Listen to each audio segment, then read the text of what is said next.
Mobile phone silent کر دیں.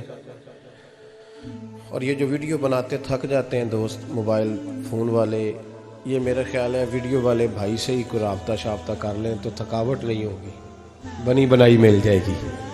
تصویریں اتنا زیادہ ضروری نہیں جتنی ہم نے ضرورت بنا لی ہے. بس ٹھیک ہے، ضرورت کے تحت ٹھیک ہے، اتنا زیادہ اس پہ فوکس نہ کریں ورنہ اصل کام رہ جاتا ہے.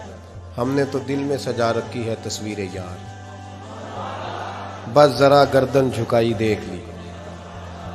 اس لیے اتنا زیادہ اس کو ضروری نہ بنائیں، حد ہی ہو گئی ہے تصویروں والی. میں تو گزارش کرتا رہتا ہوں کہ اشتہار بھی بغیر فوٹو کے چھپے تو زیادہ اچھا لگتا ہے. اور میری یہ بھی رائے رہتی ہے کہ تھوڑا نام لکھا جائے. محمد اجمل قادری سے بھی لوگوں کو پتہ چل ہی جائے گا کون صاحب آ رہے ہیں. ہمارے اشتہار پہ کچھ ایسے القابات لکھے ہوتے ہیں جن کا عام آدمی کو ترجمہ بھی نہیں آتا ہوتا، تو ایسی چیزیں پرنٹ کرنے کی کیا ضرورت ہے. تھوڑے القابات کے ساتھ سادہ کام کریں. سادگی میں ہمیشہ حسن ہوتا ہے، اور جو سادگی ہوتی ہے وہ ملاوٹ سے پاک ہوتی ہے. اللہ تعالیٰ آپ کو بہترین. بس بیٹھ جائیں اپنی جگہ پہ بھائی، تشریف رکھیں سارے سنگی، اور میری طرف توجہ کریں. بچہ کوئی اٹھے تو اسے پیار سے بٹھا دیں. میں ذرا ٹھنڈی ٹھنڈی تقریر کرنے والا ہوں، تو چلو اثر کرے نہ کرے سن تو لے میری فریاد. نہیں ہے داد کا طالب یہ بندہ آزاد. اور سبحان اللہ بھی صرف آپ نے اللہ کی رضا کے لیے کہنی ہے، یہ بھی یاد رکھیں. کبھی کسی مولوی نعت خواں اور کسی کی توجہ کر کے سبحان اللہ نہ کہیں، ورنہ آپ کو ثواب نہیں ہوگا. صرف اللہ کی رضا کے لیے. اور میرے لیے یہ بھی کافی ہے کہ آپ چپ کر کے بھی سنیں تو مجھے اس کا بھی بڑا فائدہ ہے. سننا بہرحال آپ کے لیے بہتر ہے، اس پہ ضرور سنیں. میں چھوٹا آدمی ہوں لیکن کچھ باتوں سے بڑا پریشان ہو جاتا ہوں. جب لوگ کہتے ہیں نا جس کا ایمان ہے وہ پڑھے، تو جو بیچارہ ٹینشن میں بیٹھا ہے، سوچ کہیں اور چلی گئی ہے، وہ بے ایمان تو نہیں نا.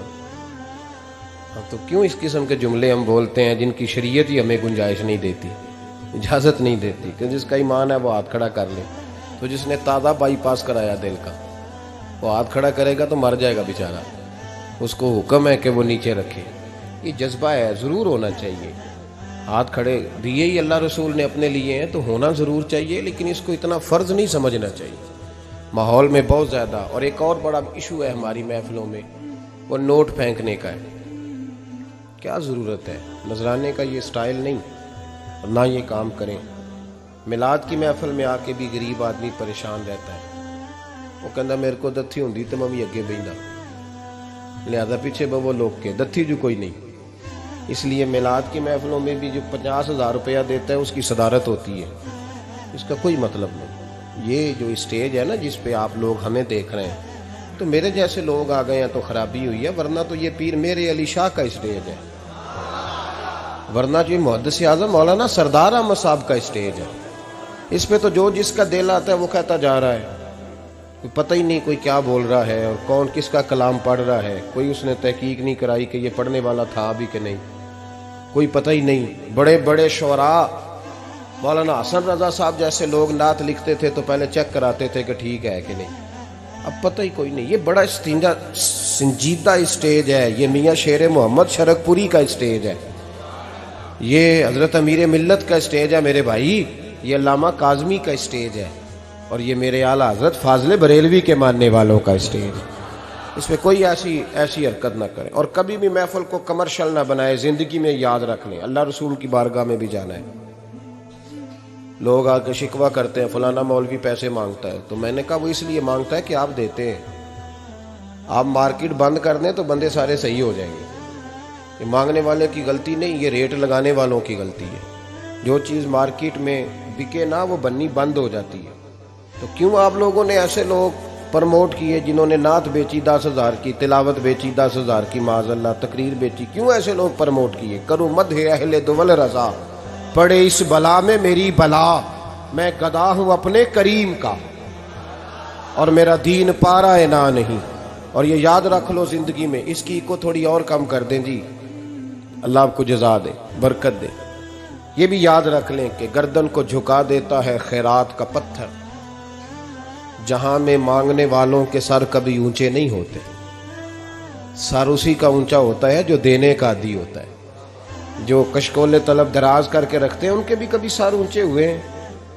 وہ کسی نے کہا تھا مجھے بعض لوگ فون کرتے ہیں، کہتے ہیں صاحب آپ کا ریٹ، تو میں کہتا ہوں توڑ کو دیتا ہی نہیں جانا، تو کیوں آپ ایسی بات کرتے ہو بھائی؟ ہم بڑے قیمتی لوگ ہیں، کیوں ہمارا آپ ریٹ لگاتے ہو؟ یہ شعر سن لیں، یہ شعر آپ کو فائدہ دے گا، اگر یاد ہو گیا تو بڑا نفع دے گا۔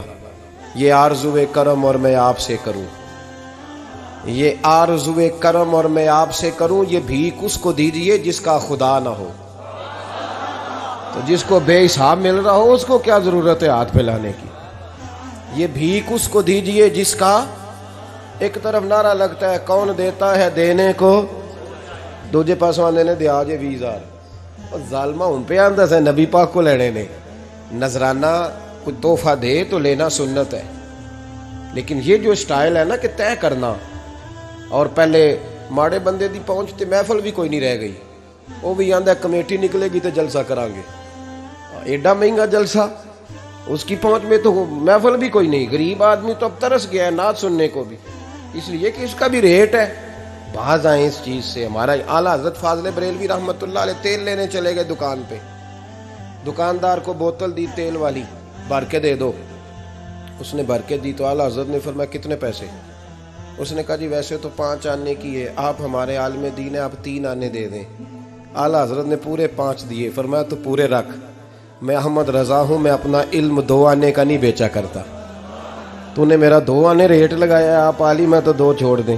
اس لیے سنجیدگی پیدا کریں یار، کوئی ضروری نہیں، کوئی سنتا ہے تو ٹھیک ہے، نہیں سنتا تب بھی ٹھیک ہے، جن کی پڑھ رہے ہو وہ تو سن رہے ہیں کہ نہیں، یہ کافی نہیں کہ جن کی پڑھ رہے ہو وہ سن رہے ہیں۔ اس لیے مہربانی فرمائیں، اس ماحول کو خاصا سنجیدہ کریں، اس پر خاص محنت کریں۔ اس لیے نہیں کہہ رہا بنانے کے لیے، مسجد میں بیٹھا ہوں باوضو ہوں، میرا دل نہیں مانتا جب میں اسٹیج پہ آؤں تو کوئی بندہ نعرہ لگائے، کیوں بھائی؟ وہ ضروری ہے؟ بوڑھا آدمی بیچارہ بیمار بیٹھا ہے اور عشاء کا وقت کا وہ آیا ہوا ہے، اور نبی پاک صلی اللہ علیہ وسلم نے فرمایا سفید بالوں کی عزت اسی طرح ہے جس طرح تم نے اپنے اللہ کی عزت کی ہے۔ یہ بخاری مسلم کی حدیث ہے۔ فٹافٹ کھڑے ہو جاؤ جی پیر صاحب آگے تھے، پیر صاحب ٹائم نہ لاؤندے ہاں، کیوں یہ کام کرتے ہیں؟ کچھ بھی نہیں ہوتا، جو عزت کرتا ہے اس کا پتہ ہوتا ہے دل سے کر رہا ہے، بیٹھا رہنے دے لوگوں کو، کوئی فرق نہیں۔ یہ بڑی خوبصورتی پیدا کریں، آپ ماحول کو صحیح کریں، آپ کے جلسے کئی گنا زیادہ بڑے ہو جائیں گے انشاءاللہ تعالی۔ اور میری آخری گزارش، تمہیدی بات کر رہا ہوں، وہ یہ ہے کہ محفلوں کی ترتیب لگائیں۔